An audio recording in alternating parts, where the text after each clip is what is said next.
That's 6 minutes.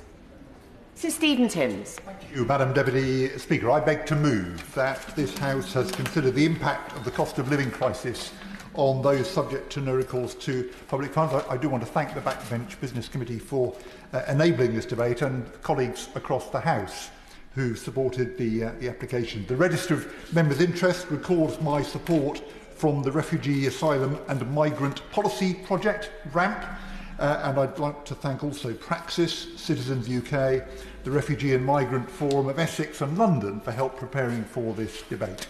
In the pandemic, Madam Deputy Speaker, hard-working, law-abiding families working legally in the UK but subject to no recourse to public funds were especially hard hit. Their wages stopped, but their jobs stopped, and NRPF stopped them claiming benefits as well. They had to turn to food banks, as huge numbers did in my constituency.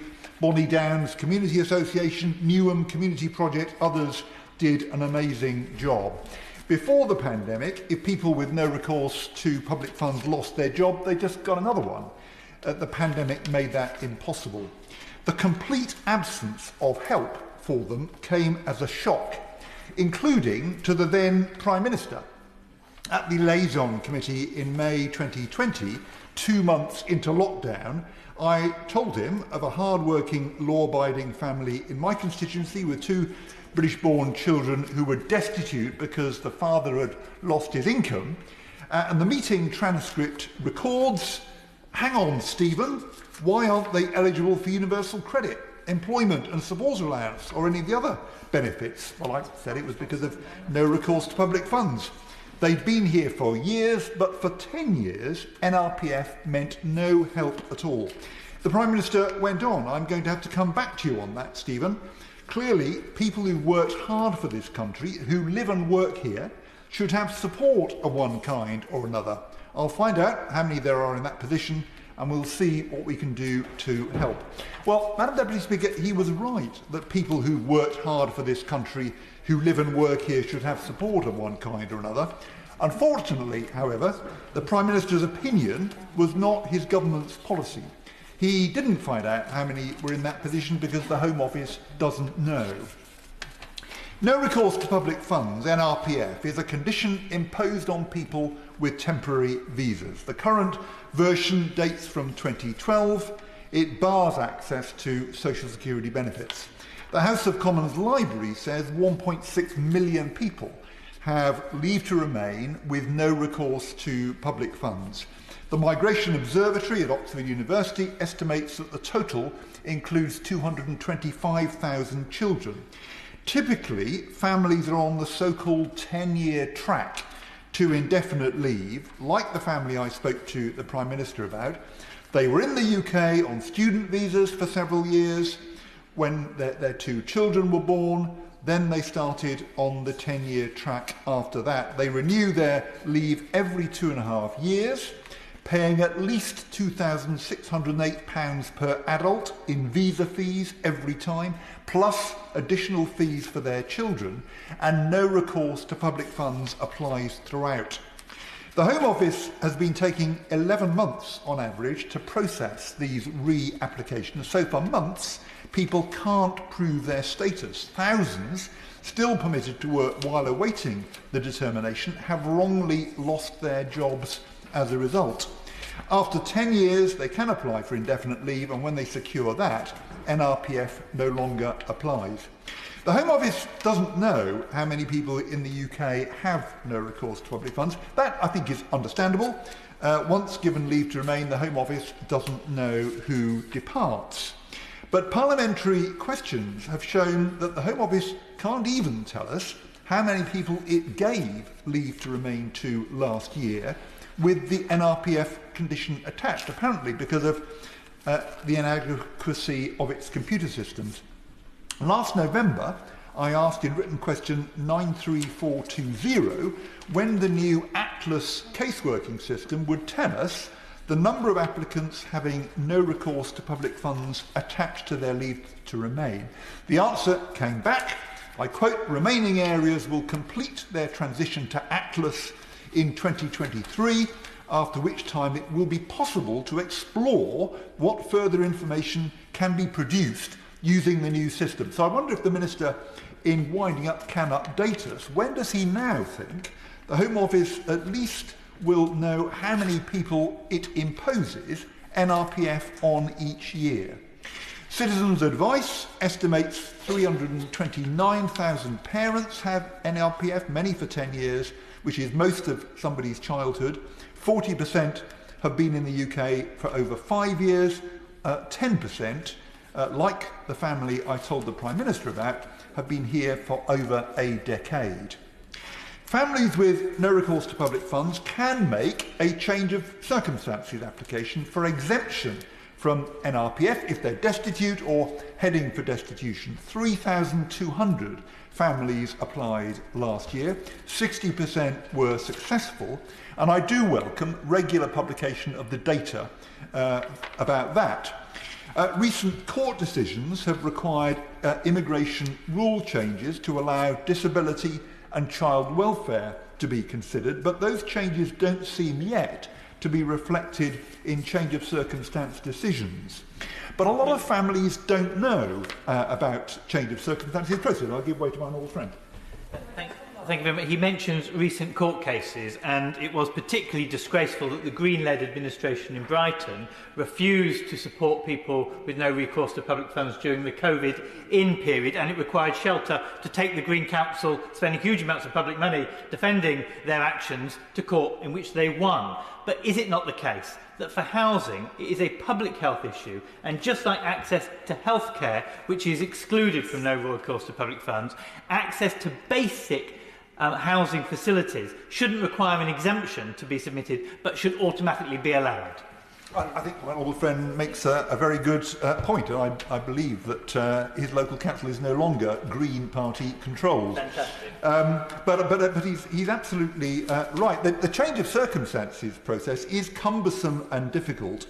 With specialist help from an organisation like the Unity Project or Praxis, you're likely to succeed. But lots of families don't know those organisations. They can't access their help. If you're in Brighton, you can't access a support organisation in Islington. It is very troubling that many families are missing out because applying is so hard. The Work and Pensions Select Committee recommended unanimously 2 specific changes. First, that no family with children should have the condition for longer than 5 years, recognising that it's 10 years for many at the moment. And second, that where the children are British citizens, as is often the case, then child benefit should be payable in relation to those children, even when the parents have no recourse to public funds. Because when families have been here for 5 years, or when children are already British citizens, they're here for good. We should be supporting children to fulfil their potential future contribution to our society. All of us will lose out from denying that support to children. It makes no sense, Madam Deputy Speaker, to impose destitution on the families of children who are going to be in Britain for the rest of their lives. The government rejected those modest cross-party recommendations. I do hope the Minister will think again. The current policy is contrary, I think, clearly to the national interest. The pandemic highlighted the perilous situation of people with no recourse to public funds, but the latest Trussell Trust data shows food bank demand up sharply again. In the cost of living crisis, families with no recourse to public funds are being clobbered once more. That is the trigger for this debate. Low-income families with no recourse to public funds are ineligible for cost of living support because they are ineligible for the benefits which passport to that support. They're not eligible for the £900 cost of living payment this year, or the £600 last year, for the £300 pensioner payment, or the £150 disability payment, or the warm home discount. Battling through the current crisis without the support everyone else is getting is extraordinarily hard. The Select Committee took evidence from parents with no recourse to public funds. One of my Conservative colleagues on the committee described the evidence we heard rightly as harrowing. It leaves family in desperate situations. Praxis, which supports families in my constituency, calculates that a 2-parent two-child family with both parents working and earning the national living wage is entitled to just over £11,000 of support this financial year, including cost of living support, universal credit, child benefit. If the same family has no recourse to public funds, that family is entitled to £195, just the saving from the energy price guarantee. No assessment has been made of the impact on children in low-income families with no recourse to public funds of the non-availability of support which is being provided to other families in identical situations, but you don't need much imagination to work that out. The Household Support Fund is paid out through local authorities. When it was introduced, councils didn't know if they were allowed to support people with no recourse to public funds from that fund or not. The government advice was that the councils should take their own legal advice about whether they were allowed to or not. At last now, government guidance for the Household Support Fund from the 1st of April this year does state at paragraph 45, and I quote, authorities can provide a basic safety net support to an individual regardless of their immigration status if there is a genuine care need that does not arise solely from destitution. For example, if they have serious health problems or there is a risk to a child's well-being. It still goes on to say, and I quote, authorities must use their judgment to decide what legal powers and funding can be used to support individuals who are ineligible for public funds. So it does remain somewhat unclear, but the earlier point is welcome and overdue. Crisis reports, and this goes to the point raised by my honourable friend in his intervention a moment ago, Crisis reports that 6% of the people it supported last year had NRPF. St Mungo's points out that rising food, energy, rent costs are increasing rough sleeping. More NRPF families will be on the street. Others will be stuck in insecure, overcrowded housing with long-term damaging impacts on children who are going to be here forever. One parent told the Select Committee, my 5-year-old kept asking, Mum, why are other children entitled and I am not? The parent told us, I struggled to answer. We shouldn't be doing that to children who will be spending their lives in this country. A 23-year-old domestic violence survivor, Mariam, with 2 daughters, was referred to the organisation Cmewo in North London by Children's Social Services. She had no recourse to public funds. She was financially dependent on her husband. She had no choice but to stay in the abusive relationship for 4 years. NRPF meant she had no way out. Praxis surveyed families with no recourse to public funds over the last month. 2/3 are struggling to afford food.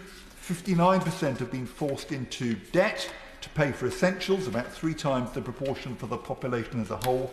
Half rely on charities and food banks for basic needs, compared with 3% of the population as a whole.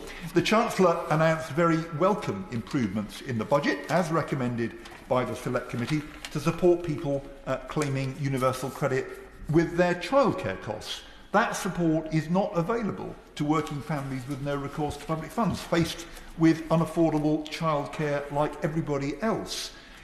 Madam Deputy Speaker, you cannot justify having this large group in the labour market at such a massive disadvantage to everyone else. I welcome the extension of disadvantaged 2-year-old childcare to NRPF families. Access for those families to free school meals is now permanent as well, and I'm pleased about that. So, Madam Deputy Speaker, 5 years is long enough for a family to contribute into our welfare state before receiving from it. After half a decade, a family with British-born children is here for good. So will the Minister commit to considering extending child benefit to all British children, irrespective of their parents' status, and allowing parents access to public funds after 5 years? These are not radical changes. They're affordable, sensible reforms advocated, by the way, in a Times op-ed tomorrow, co-authored by me and the Honourable Member for Ruislip, Northwood and Pinner. Proposed unanimously by a select committee with a Conservative majority, that would support thousands of families in the biggest fall in living standards on record.